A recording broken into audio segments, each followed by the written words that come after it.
Hi hello everybody welcome to Vikas commerce tutorials. ವಿದ್ಯಾರ್ಥಿಗಳೇ, ನೀವು ಇಲ್ಲಿ ನೋಡ್ತಾ ಇರ್ಬೋದು, ಈ ನನ್ನ ಹತ್ರ ಯಾವ ಕ್ವಶನ್ ಪೇಪರ್ ಇದಪ್ಪ ಅಂದ್ರೆ ಮಾಡೆಲ್ ಕ್ವಶನ್ ಪೇಪರ್ 3, ಮೂರನೇ ಮಾಡೆಲ್ ಕ್ವಶನ್ ಪೇಪರ್. ಇದೇ ವರ್ಷ 25-26ನೇ ಸಾಲಿಗೆ ಬಂದಿರುವಂತದ್ದು.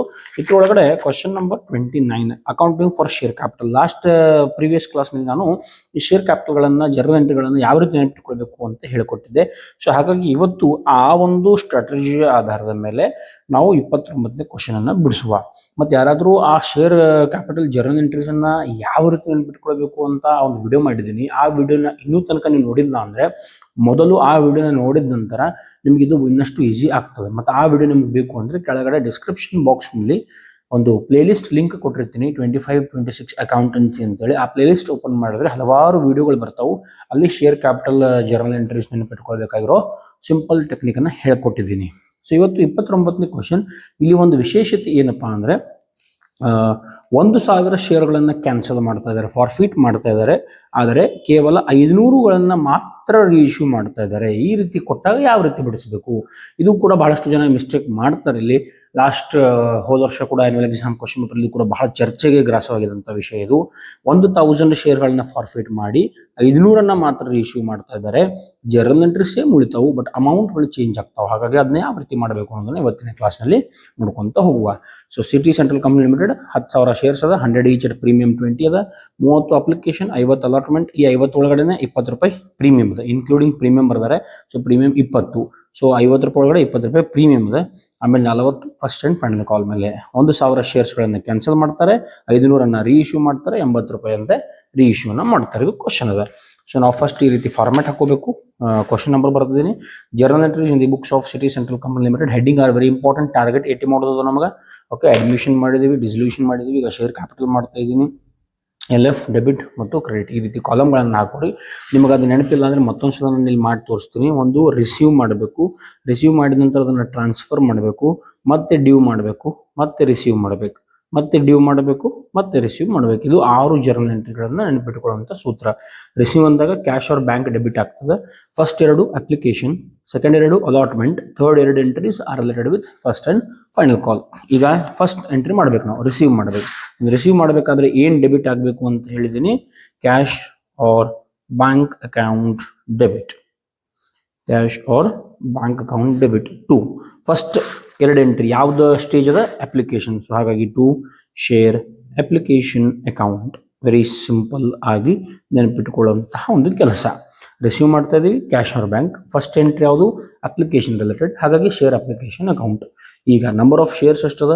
10,000 ಇಕ್ವಿಟಿ ಶೇರ್ಸ್. ಆಮೇಲೆ ಅಪ್ಲಿಕೇಶನ್ ಮೇಲೆ ಎಷ್ಟದ ನೋಡ್ರಿ ಅಮೌಂಟ್? ಅಪ್ಲಿಕೇಶನ್ ಮೇಲೆ 30 ರೂಪೀಸ್ ಅದ.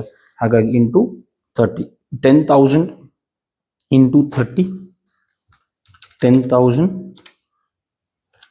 ಇಂಟು 30 ರೂಪೀಸ್ ಎಷ್ಟಾಗ್ತದೆ? 3 lakh rupees. So 3 lakh rupees debit column ಒಳಗಡೆ and 3 lakh rupees credit column ಒಳಗಡೆ. ಇದಕ್ಕೆ ನರೇಷನ್ ಬರೀಬೇಕು. ಈಗ ಏನು ಬರೀಬೇಕಪ್ಪ ಅಂದ್ರೆ ನಾವು ಇಲ್ಲಿ ಏನು ಮಾಡಿದ್ವಿ? ರಿಸೀವ್ ಮಾಡಿದ್ವಿ. ಸೊ ಹಾಗಾಗಿ ಬೀಯಿಂಗ್ ಕ್ಯಾಶ್ ಅಥವಾ ಬೀಯಿಂಗ್ ರಿಸೀವ್ಡ್ ಅಪ್ಲಿಕೇಶನ್ ಮನಿ ಅಂತಲೂ ಬರೀಬಹುದು. ಬೀಯಿಂಗ್ ಅಪ್ಲಿಕೇಶನ್ ಮನಿ, ಸಿಂಪಲ್ ಆಗಿ ಇಡೋಣ ಅದನ್ನ. Being application money received. Receive ಮಾಡ್ತಾ ಇದೀವಿ. ಏನ್ ರಿಸೀವ್ ಮಾಡ್ತಾ ಇದೀವಿ? ಅಪ್ಲಿಕೇಶನ್. ಹಾಗಾಗಿ ಅಪ್ಲಿಕೇಶನ್ ಮನಿ ರಿಸೀವ್ಡ್. ಒಂದು ಲೈನ್ ಡ್ರಾ ಮಾಡ್ಬೇಕು ನೀವು. ಆಮೇಲೆ ಇನ್ನು 2ನೇ ಜರ್ನಲ್ ಎಂಟ್ರಿ ಯಾವುದು? ಟಿ ಅದಲ್ಲಿ. ಟಿ ಅಂದ್ರೆ ಟ್ರಾನ್ಸ್ಫರ್. ಅಗೇನ್ ಯಾವ ಸ್ಟೇಜ್ ಇದು? Application still. ಹಾಗಾಗಿ ಏನ್ ಟ್ರಾನ್ಸ್ಫರ್ ಮಾಡ್ತಾ ಇದೀವಿ? Share application account. So share application account debit. ಎಲ್ಲಿ ಟ್ರಾನ್ಸ್ಫರ್ ಮಾಡ್ಬೇಕಪ್ಪ ಅಂದ್ರೆ ಶೇರ್ ಕ್ಯಾಪಿಟಲ್ ಅಕೌಂಟ್. ಹಾಗಾಗಿ to share capital account. Amount same ಅದೇ ಅಮೌಂಟ್ ಬರಿತೀವಿ. ಏನ್ ರಿಸೀವ್ ಮಾಡಿದೀವಿ ಅದೆಲ್ಲವೂ ಕೂಡ ನಾವೇನ್ ಮಾಡ್ತಾ ಇದೀವಿ? ಟ್ರಾನ್ಸ್ಫರ್ ಮಾಡ್ತಾ ಇದೀವಿ. ಸೊ ಈ ರೀತಿ ನಾವು ಬಿಟ್ಕೊಳ್ಬೇಕು. ರಿಸೀವ್ ಮಾಡಿದ್ವಿ, ಟ್ರಾನ್ಸ್ಫರ್, ಈ 2 ಅಪ್ಲಿಕೇಶನ್ ಮೇಲೆ ಮುಗೀತು. ಈಗ ಇದಕ್ಕೆ ನರೇಷನ್ ಬರೀಬೇಕು. ಏನ್ ಮಾಡಿದ್ವಿ ನಾವು ಇಲ್ಲಿ? ಟ್ರಾನ್ಸ್ಫರ್ ಮಾಡಿದೀವಿ. ಹಾಗಾಗಿ being share application money, being share application money transferred. Very easy ಮತ್ತು ಸಿಂಪಲ್ ಆಗಿ ಸಮಾಧಾನ ನೆನಪಿಟ್ಕೊಂಡ್ಬಿಡ್ರಿ. ನೆಕ್ಸ್ಟ್ 3ನೇದು. ಈಗ 2 ಅಪ್ಲಿಕೇಶನ್ ಮೇಲೆ ಮುಗಿದು. First 2 stages are related with application. Next 2 stages are related with allotment. Allotment ಇದಾಗ ಏನ್ ಮಾಡ್ಬೇಕು? First due. ಏನ್ ಡ್ಯೂ ಮಾಡಬೇಕು? ಅಲಾಟ್ಮೆಂಟ್. ಹಾಗಾಗಿ ಶೇರ್ ಅಲಾಟ್ಮೆಂಟ್ ಅಕೌಂಟ್ ಡೆಬಿಟ್. ಎಷ್ಟದ? Number of shares 10,000. ಅಲಾಟ್ಮೆಂಟ್ ಮೇಲೆ ಎಷ್ಟದ ನೋಡ್ರಿ, ಅಲಾಟ್ಮೆಂಟ್ ಮೇಲೆ 50 ಅದ. ಬಟ್ ಇಲ್ಲಿ ನಾವು 50 ತಗೊಳಂಗಿಲ್ಲ. ಯಾಕೆ 50 ತಗೊಳಂಗಿಲ್ಲ? ಬಿಕಾಸ್ ಈ 50 ಒಳಗಡೆ ಏನದ, ಪ್ರೀಮಿಯಂ ಕೂಡ ಅದ, ಇನ್ಕ್ಲೂಡಿಂಗ್ ಪ್ರೀಮಿಯಂ ಬರ್ದಾರ. ಪ್ರೀಮಿಯಂ ಎಷ್ಟದ? At a premium of ₹20. So 50 ಒಳಗಡೆ 20 ಪ್ರೀಮಿಯಂ ಅದ. ಸೊ ಆ ₹20 ಪ್ರೀಮಿಯಂ ಅನ್ನು ತೆಗೆದ್ರೆ ಎಷ್ಟು ಬರ್ತದೆ? 30. ಹಾಗಾಗಿ 30 ಮಾತ್ರ ನಾವು ಇಲ್ಲಿ ಬರೀಬೇಕಾಗ್ತದೆ. ಹಾಗಾದ್ರೆ ಸರ್ ಇನ್ನ 20 ಏನ್ರಿ? ಅದಕ್ಕೆ ನಾವೇನ್ ಮಾಡ್ಬೇಕು? ಸೆಕ್ಯೂರಿಟೀಸ್ ಪ್ರೀಮಿಯಂ ಅಕೌಂಟ್ ಅನ್ನ ಇಲ್ಲಿ ಡೆಬಿಟ್ ಮಾಡ್ಕೊಳ್ತೀವಿ. Securities premium account debit 10,000 shares. ಎಷ್ಟು ಪ್ರೀಮಿಯಂ ಅದ? 20. ಹಾಗಾಗಿ 10,000 ಇಂಟು 20 2 lakh rupees ಬರ್ತದೆ ನೋಡ್ರಿ. ಪ್ರೀಮಿಯಂ ಎಂಟ್ರಿನ ಈ ರೀತಿ ಮಾಡ್ಬೇಕು. ಕೆಲವೊಂದು ಕ್ವಶನ್ಗಳಲ್ಲಿ ಪ್ರೀಮಿಯಂ ಇರಂಗಿಲ್ಲ, ಅವಾಗ ಡೈರೆಕ್ಟ್ ಪೂರ್ತಿ ಅಮೌಂಟ್ ತಗೊಂಡು ನಾವು ಅಲಾಟ್ಮೆಂಟ್ ಅಕೌಂಟ್ ಅನ್ನ ಡೆಬಿಟ್ ಮಾಡ್ತೀವಿ. ಈಗ ಏನ್ ಕ್ರೆಡಿಟ್ ಮಾಡ್ಬೇಕು ಇಲ್ಲಿ? ಶೇರ್ ಕ್ಯಾಪಿಟಲ್ ಅಕೌಂಟ್ ಅನ್ನ ಕ್ರೆಡಿಟ್ ಮಾಡಬೇಕು. ಎರಡು ಕೂಡ 5 lakh rupees ಆಗ್ತದೆ. ಇಲ್ಲಿ 10,000 ಇಂಟು 50 ತಗೊಳ್ಬೇಕು. ಇದನ್ನ ಡಿವೈಡ್ ಮಾಡಿ ತೋರಿಸ್ಬೇಕು. ಅಲಾಟ್ಮೆಂಟ್ ಮೇಲೆ ಕೇವಲ 30 ಮಾತ್ರ ಅದ, ಬಟ್ ಅಲ್ಲಿ 50 ಯಾಕದಪ್ಪ ಅಂದ್ರೆ ಆ 50 ಒಳಗಡೆ ₹20 ಪ್ರೀಮಿಯಂ ಅದ. ಹಾಗಾಗಿ ₹20 ಪ್ರೀಮಿಯಂ ಅನ್ನ ನಾವು ಡಿಫ್ರೆಂಟ್ ಆಗಿ ಎಂಟ್ರಿ ಮಾಡಿ ತೋರಿಸ್ಬೇಕು. ಇಲ್ಲಿ ಏನ್ ಬರೀಬೇಕು? ಈಗ ಏನ್ ಮಾಡಿದ್ವಿ ನಾವು? ಇಲ್ಲಿ ಸಿಗ್ತದೆ ನಿಮ್ಗೆ ಏನ್ ಮಾಡಿದ್ರಿ ಅನ್ನೋದು. ಡ್ಯೂ ಮಾಡಿದೀವಿ. ಏನ್ ಡ್ಯೂ ಮಾಡಿದೀವಿ? Share allotment money due. Okay, very very easy. ನಾನು ಕೊಟ್ಟಿರೋ ಆ ಸೂತ್ರವನ್ನು ನೆನಪಿಟ್ಕೊಂಡ್ರೆ ನಿಮಗೆ ಇವೆಲ್ಲ ಜರ್ನಲ್ ಎಂಟ್ರೀಸ್ ಈಸಿ ಆಗ್ತಾವ. ಓಕೆ, ನೆಕ್ಸ್ಟ್ ಈಗ ರಿಸೀವ್ ಮಾಡ್ಬೇಕು. ಏನ್ ರಿಸೀವ್ ಮಾಡ್ತಾ ಇದ್ವಿ? ಸ್ಟಿಲ್ ಅಲಾಟ್ಮೆಂಟ್ ಸ್ಟೇಜ್ ತಗದ್ವಿ. ಹಾಗಾಗಿ ಕ್ಯಾಶ್ ಆರ್ ಬ್ಯಾಂಕ್, ಎಲ್ಲೆಲ್ಲಿ ರಿಸೀವ್ ಬರ್ತದೆ ಅದೆಲ್ಲವೂ ಕೂಡ cash or bank account debit. ಏನು ರಿಸೀವ್ ಮಾಡೋರ್ದೀವಿ ನಾವು? ಅಲಾಟ್ಮೆಂಟ್. ಹಾಗಾಗಿ ಶೇರ್ ಅಲಾಟ್ಮೆಂಟ್ ಅಕೌಂಟ್. ಓಕೆ, ಎಷ್ಟು ರಿಸೀವ್ ಮಾಡಬೇಕು? 10,000 ಶೇರ್ಸ್ ಅದ. ಶೇರ್ ಅಲಾಟ್ಮೆಂಟ್ ಮೇಲೆ ಎಷ್ಟದ? ಇನ್ಕ್ಲೂಡಿಂಗ್ ಪ್ರೀಮಿಯಂ ರಿಸೀವ್ ಮಾಡಬೇಕು. ಓಕೆ, ₹50 ಅದನ್ನು ಪ್ರೀಮಿಯಂ ಕೂಡ ರಿಸೀವ್ ಮಾಡ್ಕೊಳ್ಬೇಕು. So 10,000 into 50. ಇಲ್ಲಿ ನೋಡ್ರಿ, ಅಲಾಟ್ಮೆಂಟ್ 30 ಅಷ್ಟ ಬರ್ತೀನಿ, ಪ್ರೀಮಿಯಂ 20 ಬ್ರೇಕಪ್ ಮಾಡಿ ತೋರಿಸಿದೀನಿ ನಾನು. ಬಟ್ ಇಲ್ಲಿ ಪೂರ್ತಿ ಎಲ್ಲ ಅಮೌಂಟ್ ಅನ್ನು ತಗೊಳ್ಬೇಕಾಗ್ತದೆ. ಎಷ್ಟಾಗ್ತದೆ? 5 lakh rupees. 5 lakh debit, 5 lakh credit. ಇದಕ್ಕೆ ನಾವು ನರೇಶನ್ ಯಾವ ರೀತಿ ಬರಿತೀವಿ? ಈಗ being share allotment money received. ಇಲ್ಲಿ ಮಾಡ್ಯವಲ್ಲ ಒಂದೇದು ಅಪ್ಲಿಕೇಶನ್ ರಿಸೀವ್ಡ್, ಸೇಮ್ ಹಂಗ being share allotment money received. ಈ ರೀತಿ ನಾವು ಇದನ್ನ ಎಂಟ್ರಿ ಮಾಡ್ಕೊಂಡ್ಬಿಡ್ಬೇಕು. Okay, moving forward entry number 5. Okay, entry number 5 ಅದ. ಮತ್ತೆ ಡ್ಯೂ ಅದ. ಇದು ಯಾವ ಸ್ಟೇಜ್ ಅಪ್ಪ ಅಂದ್ರೆ first and final call stage ಆಗಿರ್ತದೆ. ಸೊ ಡ್ಯೂ ಮಾಡಬೇಕು. ಅಗೇನ್ ಏನ್ ಡ್ಯೂ ಮಾಡ್ತಾ ಇದೀವಿ? Share first and final call due ಮಾಡ್ತಾ ಇದೀನಿ. ಹಾಗಾಗಿ share first and final call account debit 10,000 shares. First and final call ಮೇಲೆ ಅಮೌಂಟ್ ಎಷ್ಟದ? ಫಸ್ಟ್ ಅಂಡ್ ಫೈನಲ್ ಕಾಲ್ ಮೇಲೆ 40 ಅದ. ಹಾಗಾಗಿ ಇಂಟು 40. ನಾನು ಸ್ಪೀಡ್ ಹೋಗ್ತಾ ಇದೀನಿ ಅಂತ ಅನಿಸ್ಬೋದು. ನಾನು ಸ್ಪೀಡ್ ಹೋಗ್ತಾ ಇದೀನಿ ಅಂತ ನಿಮ್ಗೆ ಅನಿಸ್ತಾ ಇದ್ರೆ ಅಲ್ಲೇ ಪೌಸ್ ಮಾಡಿ ರಿವೈಂಡ್ ಮಾಡಿ ವಿಡಿಯೋ ನೋಡಿ. ಬಿಕಾಸ್ ನನಗೆ ವಿಡಿಯೋನ ಲೆಂದಿ ಮಾಡೋ ಇಂಟ್ರೆಸ್ಟ್ ಇಲ್ಲ. ಹಾಗಾಗಿ ಲೆಂದಿ ಮಾಡ್ಕೊಂಡು ಕೊಂಡ್ರೋದು ಬೇಡ. ಇದನ್ನೆಲ್ಲ ಆಲ್ರೆಡಿ ನಾನು ಈ ಸ್ಟ್ರಾಟಜಿ ಹೇಳಿದ್ದೀನಿ ಬೇರೆ ವಿಡಿಯೋದಲ್ಲಿ. ಹಾಗಾಗಿ ಇಲ್ಲಿ ಸ್ಪೀಡ್ ಅನಿಸ್ತಾ ಇದೆ. ಸ್ವಲ್ಪ ನೀವು ಪಾಸ್ ಮಾಡ್ಕೊಂಡು ರಿವೈಂಡ್ ಮಾಡ್ಕೊಂಡು ನೋಡ್ಕೊಂತ ಹೋಗ್ರಿ. First and final call due ಮಾಡಿದೀವಿ. ಓಕೆ, ಹಾಗಾಗಿ ಟು ಶೇರ್ ಕ್ಯಾಪಿಟಲ್. ಎಲ್ಲೆಲ್ಲ ಡ್ಯೂ ಮಾಡ್ತೀವಿ ಎಲ್ಲ ಶೇರ್ ಕ್ಯಾಪಿಟಲ್ ಅಕೌಂಟ್ ಅಂತ ಬರ್ಬಿಡ್ಬೇಕು. ಓಕೆ, ಸೇಮ್ ಅಮೌಂಟ್ ಅನ್ನು ತಗೋತೀವಿ. 4 lakh rupees. ಇಲ್ಲೂ ಕೂಡ 4 lakh rupees. ಇದಕ್ಕೆ ನಾವು ನರೇಶನ್ ಏನ್ ಬರೀಬೇಕೀಗ? ಏನ್ ಮಾಡಿದ್ವಿ ನಾವು? 5ನೇ ಎಂಟ್ರಿ ಒಳಗಡೆ ಡ್ಯೂ ಮಾಡಿದೀವಿ. ಹಾಗಾಗಿ being share first and final call money due. ಇಲ್ಲಿ ಎಂಟ್ರಿ ನಂಬರ್ 4 ಬರ್ದೇವಲ್ಲ, ಅಲಾಟ್ಮೆಂಟ್ ಮನಿ ಡ್ಯೂ, ಸೇಮ್ ಹಂಗ ರಿಪೀಟ್ ಆಗ್ತಾ ಇದೆ. ಈಗ ಎಂಟ್ರಿ ನಂಬರ್ 6 ಏನದ? ರಿಸೀವ್. ಸೊ ರಿಸೀವ್ ಅಂದ್ರೆ ಏನಂತ ಹೇಳಿದೀನಿ? ಕಂಪಲ್ಸರಿ ಏನ್ ಡೆಬಿಟ್ ಆಗಬೇಕು? Cash or bank. So cash or bank account debit. ಏನ್ ರಿಸೀವ್ ಮಾಡ್ತಾ ಇದೀವಿ? ಅಲಾಟ್ಮೆಂಟ್. ಹಾಗಾಗಿ ಶೇರ್ ಅಲಾಟ್ಮೆಂಟ್ ಅಲ್ಲ, extremely sorry, first and final call account. We are in first and final call stage. ಹಾಗಾಗಿ cash or bank account debit to share first and final call account. ಈಗ first and final call ನೀವು receive ಮಾಡಬೇಕಾದ್ರೆ ಒಂದು ಸ್ವಲ್ಪ careful ಆಗಬೇಕು. Because ಇಲ್ಲಿ ಏನ್ ಬರೆದಿರ್ತಾರೆ ನೋಡ್ರಿ, all the shares were subscribed and money duly received. ಮನಿಯನ್ನ ಕೂಡ ರಿಸೀವ್ ಮಾಡಿದೀವಿ, ಎಕ್ಸೆಪ್ಟ್ ಹೊರತುಪಡಿಸಿ, ಆದರೆ except the first and final call money on 1000 shares. ಅಂದ್ರೆ ಎಲ್ಲಾ ಮನಿ ರಿಸೀವ್ ಮಾಡಿದೀವಿ, ಆದರೆ ಫಸ್ಟ್ ಅಂಡ್ ಫೈನಲ್ ಕಾಲ್ ಮೇಲೆ ಏನು 1000 ಶೇರ್ಸ್ ಆ ಮನಿಯನ್ನ ನಾವು ರಿಸೀವ್ ಮಾಡಿಲ್ಲ. ಟೋಟಲ್ ನಂಬರ್ ಆಫ್ ಶೇರ್ಸ್ ಎಷ್ಟಿದೆ ರೀ? 10,000. ಇಲ್ಲಿದೆ total number of shares 10,000. 10,000 shares ಒಳಗಡೆ 1,000 ಶೇರ್ಸ್ ಮೇಲೆ ಫಸ್ಟ್ ಅಂಡ್ ಫೈನಲ್ ಕಾಲ್ ಮೇಲೆ ಮನಿಯನ್ನು ರಿಸೀವ್ ಮಾಡಿಲ್ಲ. 10,000 ಶೇರ್ಸ್ ಒಳಗಡೆ 1,000 ರಿಸೀವ್ ಮಾಡಿಲ್ಲ ಅಂದ್ರೆ ಎಷ್ಟು ರಿಸೀವ್ ಮಾಡಿದಂಗಾಯ್ತು? 10,000 ಒಳಗಡೆ ಈ 1,000 ತೆಗೆದ್ರೆ 9,000 ಶೇರ್ಸ್ ಮೇಲೆ ನಾವು ರಿಸೀವ್ ಮಾಡಿದಂಗೆ ಆಗ್ತದೆ. ಅರ್ಥ ಆಯ್ತು ಅನ್ಕೋತೀನಿ. 10,000 ಶೇರ್ಸ್ ಅದ, 1,000 ರಿಸೀವ್ ಮಾಡಿಲ್ಲ. ಸೊ ನಾವು ರಿಸೀವ್ ಮಾಡಿರೋ ಎಂಟ್ರಿ ಮಾಡ್ತಾ ಇದೀವಿ. ಎಷ್ಟು ರಿಸೀವ್ ಮಾಡಿಲ್ಲ? 1,000. ಹಾಗಾಗಿ 1,000 ರಿಸೀವ್ ಮಾಡಿಲ್ಲ, ಅದನ್ನು ಹೊರಗೆ ತೆಗೆದ್ರೆ ಎಷ್ಟು ಉಳಿತು 9,000. ಸೊ 9,000 ಇಂಟು 40 ಈ ರೀತಿ ನಾವು ಇದನ್ನ ಮಾಡ್ಕೋಬೇಕು. 9,000 into 40 3,60,000 rupees. So entry number 6 ಮಾಡಬೇಕಾದ್ರೂ ಒಂದು ಸ್ವಲ್ಪ ನೀವು ಕೇರ್ಫುಲ್ ಆಗಬೇಕು. ಇದಕ್ಕೆ ನರೇಶನ್ ಏನು ಬರಿತೀವಿ, being first and final call money received ಆದರೆ ಎಕ್ಸೆಪ್ಟ್ ಹೊರತುಪಡಿಸಿ ಎಷ್ಟು 1,000 ಶೇರ್ಸ್, 1,000 ಶೇರ್ಸ್ ಬಿಟ್ಟು ಉಳಿಕಿದೆಲ್ಲ 9,000 ಶೇರ್ಸ್ ಮೇಲೆ ಮನಿಯನ್ನ ರಿಸೀವ್ ಮಾಡಿದೀವಿ ಈ ರೀತಿ. ಇನ್ನು 7ನೇ ಎಂಟ್ರಿ ಯಾವ್ದಪ್ಪ ಅಂದ್ರೆ ಫಾರ್ ಫ್ಯೂಚರ್ ರಿಲೇಟೆಡ್ ಎಂಟ್ರಿ ಆಗಿರ್ತದೆ. ಇದಕ್ಕೆ ನಾವು ಫಸ್ಟ್ ಏನ್ ಬರೀಬೇಕು, ಶೇರ್ ಕ್ಯಾಪಿಟಲ್ ಅಕೌಂಟ್ ಡೆಬಿಟ್. ಈಗ ಎಷ್ಟು ಶೇರ್ಸ್ಗಳನ್ನ ಫಾರ್ಫಿಟ್ ಮಾಡಿದೀವಿ 1,000, ಇಲ್ಲಿಂದ 1,000 ಮಾತ್ರ ತಗೋರು, ಯಾಕಂದ್ರೆ 1,000 ಮಾತ್ರ ಫಾರ್ಫಿಟ್ ಮಾಡಿದೀವಿ, ಕ್ಯಾನ್ಸಲ್ ಮಾಡಿದೀವಿ. ಸೊ 1,000 ಶೇರ್ಸ್ ಇಂಟು ಒಂದು ಶೇರಿನ ಬೆಲೆ 100 rupees. ಹಾಗಾಗಿ 1,000 ಇಂಟು 100 ಮಾಡಿದ್ರೆ ಎಷ್ಟಾಗ್ತದೆ 1,00,000 rupees ಆಗ್ತದೆ. Okay, 3 + 2 5 50 1,00,000 rupees. ಈಗ ಯಾಕೆ ಇದನ್ನ ಫಾರ್ಫಿಟ್ ಮಾಡ್ತಾ ಇದೀವಿ, because of first and final call account. ಯಾಕಂದ್ರೆ first and final call account ಮೇಲೆ ಅವರು ಹಣವನ್ನ ಕೊಟ್ಟಿಲ್ಲ.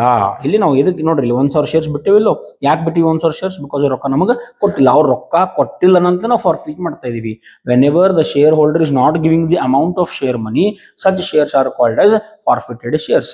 1,000 ಶೇರ್ಸ್ ಅನ್ನ ಫಾರ್ಫಿಟ್ ಮಾಡ್ತಾ ಇದೀವಿ. So 1,000 first and final call ಮೇಲೆ ಎಷ್ಟು ಇತ್ತು ಅಮೌಂಟ್, ಅದು 40. ಹಾಗಾಗಿ ಇಲ್ಲಿ 40 first and final call the amount ನಾವು ಇಲ್ಲಿ ತಗೋಬೇಕು. ಈಗ ಏನ್ ಮಾಡಿದ್ವಿ ಅದನ್ನ ಫಾರ್ಫಿಟ್, ಹಾಗಾಗಿ ಶೇರ್ ಫಾರ್ಫೀಚರ್ ಅಕೌಂಟ್. ಫಾರ್ಫೀಚರ್ ಅಕೌಂಟ್ ದಾಗ ಏನ್ ಮಾಡ್ಬೇಕು, ಇಲ್ಲಿ 1,000 ಶೇರ್ಸ್ ಆಸ್ ಇಟ್ ಈಸ್ 100 ದಾಗ 40 ಹೋಯ್ತು, ಬ್ಯಾಲೆನ್ಸಿಂಗ್ ಫಿಗರ್ ಅನ್ನ ತಗೊಳ್ಬೇಕು 60. ಓಕೆ, ಸೊ ಇಲ್ಲಿ 40,000 ಬರ್ತದೆ, ಇಲ್ಲಿ 60,000 ಬರ್ತದೆ. ಈ ರೀತಿ ನೋಡ್ರಿ, ಶೇರ್ ಕ್ಯಾಪಿಟಲ್ ಅಂತ ಬರೀರಿ. 1,000 ಪೂರ್ತಿ ನಂಬರ್ ಆಫ್ ಶೇರ್ಸ್. ಯಾಕೆ 1,000, ಬಿಕಾಸ್ 1,000 ಶೇರ್ಸ್ ಕ್ಯಾನ್ಸಲ್ ಅದು, ಹಾಗಾಗಿ ಇಂಟು 100. ಫಸ್ಟ್ ಅಂಡ್ ಫೈನಲ್ ಕಾಲ್ ಯಾಕೆ ಬಂತು, ಬಿಕಾಸ್ ಆ ಶೇರ್ಸ್ ಕ್ಯಾನ್ಸಲ್ ಆಗ್ಲಿಕ್ಕೆ ಕಾರಣನೇ ಫಸ್ಟ್ ಅಂಡ್ ಫೈನಲ್ ಕಾಲ್, ಹಾಗಾಗಿ 1,000. 40 ಎಲ್ಲಿಂದ ಬಂತು, ಫಸ್ಟ್ ಅಂಡ್ ಫೈನಲ್ ಕಾಲ್ ಮೇಲೆ 40 ಅದ ಕ್ವಶನ್ ದಾಗ, ಫಸ್ಟ್ ಅಂಡ್ ಫೈನಲ್ ಕಾಲ್ ಮೇಲೆ 40 ಅದ, ಹಾಗಾಗಿ 40. 60 ಎಲ್ಲಿಂದ ಬಂತು, ಬ್ಯಾಲೆನ್ಸಿಂಗ್ ಫಿಗರ್ 100 ಒಳಗಡೆ ನೀವು 40 ತೆಗೆದ್ರೆ 60 ಉಳಿತದೆ. ಇದಕ್ಕೆ ನರೇಶನ್ ಹೆಂಗ್ ಮಾಡ್ಬೇಕು ನಾವು, being 1,000 shares forfeited. ಇದು ಫಾರ್ಫೀಚರ್ ಎಂಟ್ರಿ ಆಗಿರೋದ್ರಿಂದ ಫಾರ್ಫಿಟೆಡ್ ಅಂತ ಬರಿಬೇಕು. 1,000 shares forfeited ಫಾರ್, ಎದಕ್ಕೆ ಫಾರ್ಫಿಟ್ ಮಾಡಿದ್ವಿ, ಬಿಕಾಸ್ ಅವ್ರು ರೊಕ್ಕ ಕೊಟ್ಟಿಲ್ಲ, ಹಣ ಕೊಟ್ಟಿಲ್ಲ. For non payment of first and final call. By hat ಮಾಡೋಂಗಿಲ್ಲ ಯಾವುದು. Okay, first and final call money. Story ಅರ್ಥ ಮಾಡ್ಕೊಳ್ಬೇಕು. ಇಲ್ಲಿ ಫಾರ್ಫಿಟ್ ಆಯ್ತು, ಯಾಕೆ ಫಾರ್ಫಿಟ್ ಆಯ್ತು, ಯಾಕೆ ಕ್ಯಾನ್ಸಲ್ ಆಯ್ತು. ಫಾರ್ಫಿಟ್ ಅಂದ್ರೆ ಕ್ಯಾನ್ಸಲ್. ಯಾಕೆ ಕ್ಯಾನ್ಸಲ್ ಆಯ್ತು, ಅವರು 1,000 ಶೇರ್ಸ್ ಮೇಲೆ ಮನಿಯನ್ನ ಕೊಟ್ಟಿಲ್ಲ. ಸೊ ನಾನ್ ಪೇಮೆಂಟ್, ಯಾವ್ದು ಮನಿ, ಫಸ್ಟ್ ಅಂಡ್ ಫೈನಲ್ ಕಾಲ್ ಮನಿಯನ್ನ ಕೊಟ್ಟಿಲ್ಲ. ಹಾಗಾಗಿ ನೆಕ್ಸ್ಟ್ 8ನೇ ಎಂಟ್ರಿ ರೀ ಇಶ್ಯೂ ಮಾಡ್ಬೇಕು. ರೀ ಇಶ್ಯೂ ಅಂದ್ರೆ ಮತ್ತೆ ವಾಪಸ್ ಅದನ್ನ ಮಾರಬೇಕು. ಏನು 1,000 ಶೇರ್ಸ್ಗಳನ್ನ ಕ್ಯಾನ್ಸಲ್ ಮಾಡ್ಕೊಂಡಿವಿ ಅದನ್ನ ಬೇರೆಯವರಿಗೆ ಕೊಡೋದು. ಸೊ ಬೇರೆಯವ್ರಿಗೆ ಕೊಟ್ಟಾಗ ಮತ್ತೆ ನಮ್ಮ ಕಡೆ ಏನ್ ಬರ್ತದೆ, ಹಣ ಬರ್ತದೆ, ಕ್ಯಾಶ್ ಆರ್ ಬ್ಯಾಂಕ್. ಹಾಗಾಗಿ cash or bank account debit receive ಮಾಡ್ಬೇಕು. ಈಗ ಎಷ್ಟು 1,000 ಶೇರ್ಸ್, ಅಗೇನ್ ಇದ ವೆರಿ ಇಂಪಾರ್ಟೆಂಟ್. ಎಲ್ಲರೂ ಏನ್ ಮಾಡ್ತಾರ, 1,000 ಶೇರ್ಸ್ ಕ್ಯಾನ್ಸಲ್ ಮಾಡಿರ್ತೀವಿ, 1,000 ಶೇರ್ಸ್ ಅನ್ನೇ ರೀ ಇಶ್ಯೂ ಮಾಡ್ತಾರ. ಇಲ್ಲೂ ಕೂಡ 1,000 ತಗೋತಾರ. ಇದ ವೆರಿ ಇಂಪಾರ್ಟೆಂಟ್. ಬಟ್ ಇಲ್ಲಿ ಆ 1,000 ಶೇರ್ಸ್ ಒಳಗಡೆ ಕೇವಲ 500 ಶೇರ್ಸ್ಗಳನ್ನ ಮಾತ್ರ ರೀ ಇಶ್ಯೂ ಮಾಡ್ತಾ ಇದೀವಿ. 8ನೇ ಎಂಟ್ರಿ ಇಸ್ ರಿಲೇಟೆಡ್ ವಿತ್ ರೀ ಇಶ್ಯೂ. ಹಾಗಾಗಿ ಎಷ್ಟು ಶೇರ್ಸ್, 500 ಶೇರ್ಸ್ಗಳನ್ನ ಮಾತ್ರ ರೀ ಇಶ್ಯೂ ಮಾಡಿದ್ವಿ. 90% ಆಫ್ ದಿ ಪ್ರಾಬ್ಲಮ್ ದಾಗ 1,000 ಕ್ಯಾನ್ಸಲ್ ಮಾಡಿದ್ದು, 1,000 ಎಲ್ಲ ರೀ ಇಶ್ಯೂ ಮಾಡ್ತಾರೆ. ಬಟ್ ಇಂತಹ ವಿಶೇಷವಾದಂತಹ ಪ್ರಾಬ್ಲಮ್ಗಳಲ್ಲಿ ಎಷ್ಟು ರೀ ಇಶ್ಯೂ ಮಾಡಿ, ಎಷ್ಟು ಕ್ಯಾನ್ಸಲ್ ಮಾಡಿರ್ತಾರೆ, ಅಷ್ಟೆಲ್ಲಾ ರೀ ಇಶ್ಯೂ ಮಾಡಂಗಿಲ್ಲ, ಅದಕ್ಕಿಂತ ಕಡಿಮೆ ರೀ ಇಶ್ಯೂ ಮಾಡ್ತಾರೆ. ಇಲ್ಲಿ ಅದೇ ಆಗ್ತಾ ಇದೆ, 1,000 ಕ್ಯಾನ್ಸಲ್ ಮಾಡಿದ್ದಾರೆ, ಅದು ರೀ ಇಶ್ಯೂ ಮಾಡ್ತಾ ಇರೋದು ಓನ್ಲಿ 500 rupees. ಓಕೆ, ಹಾಗಾಗಿ 500. ಎಷ್ಟು ರೀ ಇಶ್ಯೂ ಮಾಡಿದ್ರು, 500 ಶೇರ್ಸ್ ವರ್ ರೀ ಇಶ್ಯೂಡ್ ಅಟ್ 80 per share. ಹಾಗಾಗಿ ಇಲ್ಲಿ ಇಂಟು 80 ಅರ್ಥ ಆಯ್ತಾ. ಸೊ 500 ಇಂಟು 80 ಮಾಡಿದಾಗ you will get 40,000 rupees. 40,000 rupees. 500 into 80 40,000 rupees. ಈಗ 100 rupees ಶೇರ್ ಅನ್ನ 80 ರೂಪಾಯಿಗೆ ಮಾರಿದ್ರು ಅವರು. ಹಾಗಾಗಿ ಏನಾಯ್ತು, ಲಾಸ್. ಮತ್ತು ಆ ಲಾಸ್ ಅನ್ನ ನಾವೆಲ್ಲಿಂದ ತಗೊಳ್ಬೇಕು, ಶೇರ್ ಫಾರ್ಫೀಚರ್ ಅಕೌಂಟ್ ಇಂದ ನಾವು ಅದನ್ನ ತುಂಬಿಕೊಳ್ಬೇಕು. ಎಷ್ಟು ಶೇರ್ಸ್, 500. ಎಷ್ಟು ಲಾಸ್ ಆಯ್ತು, 20. ಹಾಗಾಗಿ 500 ಇಂಟು 20 ಎಷ್ಟಾಕೈತಿ, 5 ಇಂಟು 2 ಅಂದ್ರೆ 10,000 rupees ಆಗ್ತದೆ. 500 ಇಂಟು 20 10,000 rupees. 10,000 rupees ಈ ರೀತಿ. ಅರ್ಥ ಆಯ್ತಾ? ಕ್ಯಾಶರ್ ಬ್ಯಾಂಕ್ ರೀಇಶ್ಯೂ ಮಾಡಿದ್ವಿ, ರೊಕ್ಕ ಬಂದು, ಹಾಗಾಗಿ 500 ಇಂಟು 80 500 ಶೇರ್ಸ್ಗಳನ್ನ ಮಾತ್ರ ರೀಇಶ್ಯೂ ಮಾಡಿದೀವಿ. ಒಂದು ಶೇರಿನ ಬೆಲೆ 80ಕ್ಕೆ ರೀಇಶ್ಯೂ ಮಾಡಿದೀವಿ. 100 ರೂಪಾಯಿ ಶೇರ್. ಸರ್ 100 ಅಂತ ಹೆಂಗ್ ಗೊತ್ತಾತ್ರಿ ನಿಮಗೆ? ಇಲ್ಲಿ ಬರದಾರಲ್ಲ 100 ಈಚ್ 100 ಈಚ್ 100 ರುಪೀಸ್ ಶೇರ್ ಅನ್ನ 80 ರುಪೀಸ್ ಮಾರಿದಾಗ 20 ರೂಪಾಯಿ ನಮಗೆ ಲಾಸ್ ಆಯ್ತು. ಮತ್ತು ಆ ಲಾಸ್ ಅನ್ನ ನಾವು ಶೇರ್ ಫಾರ್ ಫ್ಯೂಚರ್ ಅಕೌಂಟ್ ಅಂತ ಬರಿಕೊಳ್ಬೇಕು. ಈಗ ಇದಕ್ಕೆ ಏನ್ ಕ್ರೆಡಿಟ್ ಮಾಡ್ಬೇಕು? 7ನೇ ಎಂಟ್ರಿ ಒಳಗಡೆ ಏನ್ ಡೆಬಿಟ್ ಮಾಡಿದ್ರಿ ಅದೇ ಸೇಮ್ ಇಲ್ಲಿ ಕ್ರೆಡಿಟ್ ಆಗ್ತದೆ, ಶೇರ್ ಕ್ಯಾಪಿಟಲ್ ಅಕೌಂಟ್. ಆಮೇಲೆ ಅಮೌಂಟ್ ಮಾತ್ರ ಇಲ್ಲಿ 500 ಶೇರ್ಸ್ ಅನ್ನ ಮಾತ್ರ ತಗೋಬೇಕು, ಎಲ್ಲ 500 ರಿಲೇಟೆಡ್ ಅದ. ಇಲ್ಲಿ ಇಂಟು 100, 80 + 20 100, ಅಮೌಂಟ್ ಎಷ್ಟಾಗ್ತದೆ? 50,000 ರುಪೀಸ್ ಬರ್ತದೆ. ಓಕೆ, ಈ ರೀತಿ ಇದಕ್ಕೆ ನಾವು ನರೇಶನ್ ಏನ್ ಬರೀಬೇಕೀಗ? ಬೀಯಿಂಗ್ ಏನ್ ಮಾಡಿದ್ವಿ? ರೀಇಶ್ಯೂ ಮಾಡಿದ್ವಿ. Being 500 shares reissued at ₹80 per share. ಈ ರೀತಿ ನಾವು ಇದನ್ನ ಬರ್ಕೊಂಡ್ಬಿಡ್ಬೇಕು. ಇನ್ನು 9ನೇ ಎಂಟ್ರಿ, ಅಲ್ಲಿ ಕಾಲಮ್ ಇಲ್ಲ, ನಾನು ಓಪನ್ ಆಗಿ ಬರಿತೀನಿ. 9ನೇ ಎಂಟ್ರಿ ಏನಪ್ಪಾ ಅಂದ್ರೆ ಶೇರ್ ಫಾರ್ ಫ್ಯೂಚರ್ ಅಕೌಂಟ್. ಅಂದ್ರೆ ಶೇರ್ ಫಾರ್ ಫ್ಯೂಚರ್ ಅಕೌಂಟ್ ನಲ್ಲಿರುವಂತಹ ಬ್ಯಾಲೆನ್ಸ್ ಅನ್ನ ಕ್ಯಾಪಿಟಲ್ ರಿಸರ್ವ್ ಟ್ರಾನ್ಸ್ಫರ್ ಮಾಡಬೇಕು. So to capital reserve, share forfeiture account debit to capital reserve.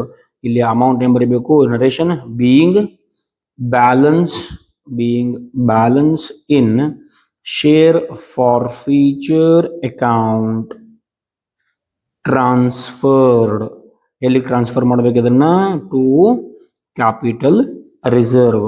Forfeiture account ನಲ್ಲಿರುವಂತಹ ಹಣವನ್ನ ಕ್ಯಾಪಿಟಲ್ ರಿಸರ್ವ್ ಟ್ರಾನ್ಸ್ಫರ್ ಮಾಡಿದ್ವಿ. 9ನೇ ಎಂಟ್ರಿ ಇದು. But amount is very important. ಈಗ ಎಷ್ಟೋ ಮಂದಿ ಏನ್ ಮಾಡ್ತಾರ, ಇಲ್ಲಿ ಫಾರ್ ಫ್ಯೂಚರ್ ಅಕೌಂಟ್ 7ನೇ ಎಂಟ್ರಿದಾಗ ಇರೋ ಫಾರ್ ಫ್ಯೂಚರ್ ಅಕೌಂಟ್, 8ನೇ ಎಂಟ್ರಿದಾಗ ಇರೋ ಫಾರ್ ಫ್ಯೂಚರ್ ಅಕೌಂಟ್, ಇಲ್ಲಿ 60,000 ಇಲ್ಲಿ 10,000 ಡೈರೆಕ್ಟ್ ಮೈನಸ್ ಮಾಡ್ತೀವಿ. ಬಟ್ ಈಗ ಡೈರೆಕ್ಟ್ ಮೈನಸ್ ಮಾಡೋಂಗಿಲ್ಲ. ಯಾಕೆ ಮಾಡೋಂಗಿಲ್ಲ? ಇಲ್ಲಿ ಫಾರ್ ಫ್ಯೂಚರ್ ಅಕೌಂಟ್ 1,000 ಶೇರ್ಸ್ ಅದ, ಇಲ್ಲಿ for future account 500 shares. So number of shares are different in both categories. ಹಾಗಾಗಿ ಅದನ್ನ ಚೇಂಜ್ ಮಾಡೋಂಗಿಲ್ಲ. ಅವಾಗ ನೀವೇನ್ ಮಾಡಬೇಕು? 500 ಅನ್ನೇ ತಗೊಳ್ಬೇಕು. ಯಾವ್ದು ಕಡಿಮೆ ಅದ ಅದನ್ನ ಇಟ್ಕೊಳ್ರಿ.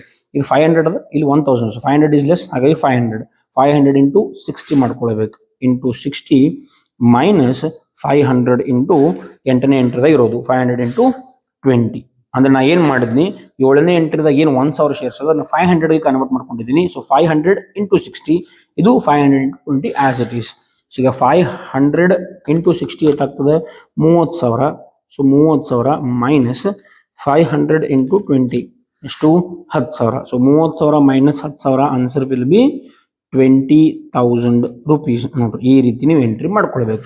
ಎಷ್ಟೋ ಮಂದಿ ಏನ್ ಮಾಡ್ತಾರೆ, ಇದನ್ನ ಡೈರೆಕ್ಟ್ 7th ಎಂಟ್ರಿ ಮತ್ತು 8th ಎಂಟ್ರಿದಾಗ ಇರೋದನ್ನ ಮೈನಸ್ ಮಾಡ್ತಾರೆ. ಇಲ್ಲಿ ಹಂಗ್ ಮಾಡೋಂಗಿಲ್ಲ. ಬಿಕಾಸ್ ನಂಬರ್ ಆಫ್ ಶೇರ್ಸ್ ಎರಡು ಕಡೆ ಬೇರೆ ಅದ. 7ನೇ ಎಂಟ್ರಿ ಒಳಗಡೆ 1,000 ಶೇರ್ಸ್ ಅದ, 8ನೇ ಎಂಟ್ರಿ ಒಳಗಡೆ 500 ಶೇರ್ಸ್ ಅದ. ಹಾಗಾಗಿ ಆ 7ನೇ ಎಂಟ್ರಿದಾಗ ಇರೋ ಶೇರ್ಸ್ ಅನ್ನ ಕೂಡ 500 ಅಂತ ತಗೊಂಡು 500 ಇಂಟು 60 ಮೈನಸ್ 500 ಇಂಟು 20 ಈ ರೀತಿ ಮಾಡಿದ್ರೆ ನೀವು ಇದನ್ನ ಸರಿಯಾಗಿ 100 ಮಾರ್ಕ್ಸ್ ಗಳಿಸಬಹುದು. ಸೊ ಇಲ್ಲಿಗೆ ಈ ಕ್ಲಾಸ್ ಅನ್ನ ಎಂಡ್ ಮಾಡ್ತೀನಿ. Thank you everybody for watching Vikas commerce tutorials. ನಿಮ್ಗೆ ಏನಾದರೂ ಇನ್ನೂ ವಿಡಿಯೋಗಳು ಬೇಕು ಅನ್ಸಂದ್ರೆ ಕಮೆಂಟ್ ಸೆಕ್ಷನ್ ಕಮೆಂಟ್ ಮಾಡಿ. ನಿಮ್ಗೆ ಯಾವ್ದು ಬೇಕಲ್ಲ ಅವೆಲ್ಲ ಕಂಟೆಂಟ್ ಮಾಡ್ಕೊಂಡು ಬರ್ತೀನಿ. Thank you everybody.